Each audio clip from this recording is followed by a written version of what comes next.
మధ్యప్రదేశ్లోనైతే UCC అమలు అవ్వబోతుంది. అదే యూనిఫామ్ సివిల్ కోడ్, ఉమ్మడి పౌర స్మృతి.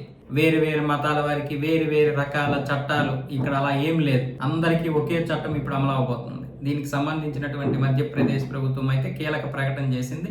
ఇప్పుడు అన్నింటినీ ఒక చట్టం కిందకి తీసుకురావడానికి ప్రయత్నాలు జరిగాయి. అలాగే ఇప్పుడు ఈ సహజీవనం ఏదైతే ఉందో ఇది కూడా లివింగ్ రిలేషన్షిప్, దీన్ని కూడా ఇప్పుడు ఇందులోకి తీసుకొచ్చారు. ఎవరైనా సరే దీనికి సంబంధించి ఇంటి యజమానులు కావచ్చు, స్నేహితులు కావచ్చు, సహోద్యోగులు కావచ్చు, ఎవరైనా దీని గురించి తెలియకపోయినా వాళ్ళకి చెప్పాలి, లేదనుకుంటే ప్రభుత్వానికైనా తెలియజెప్పాలి.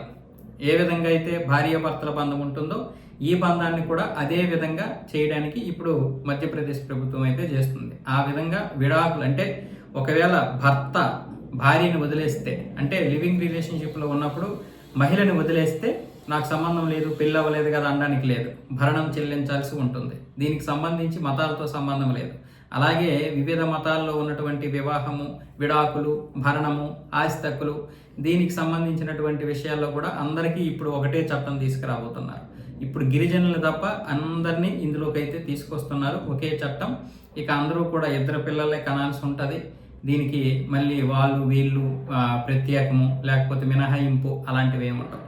ఆ యూనిఫామ్ సివిల్ కోడ్ అనేది ఇప్పుడు బీజేపీ పాలిత అన్ని రాష్ట్రాల్లో కూడా తీసుకురావడానికి అయితే తీవ్రంగా ప్రయత్నాలు జరుగుతున్నాయి. మధ్యప్రదేశ్ అనేది ఇప్పుడు 3వ రాష్ట్రం. ఉత్తరాఖండ్లో కూడా ఇది కొనసాగుతుంది, అస్సాంలో కూడా ఇప్పుడు మొదలవుతుంది. సో మధ్యప్రదేశ్లో, మిగతాది నెక్స్ట్ మహారాష్ట్రలో కూడా తీసుకురావడానికి ప్రయత్నాలు జరుగుతున్నాయి. ఇదంతా రావాలి, దేశం అంతా రావాలి యూనిఫామ్ సివిల్ కోడ్ అనేది.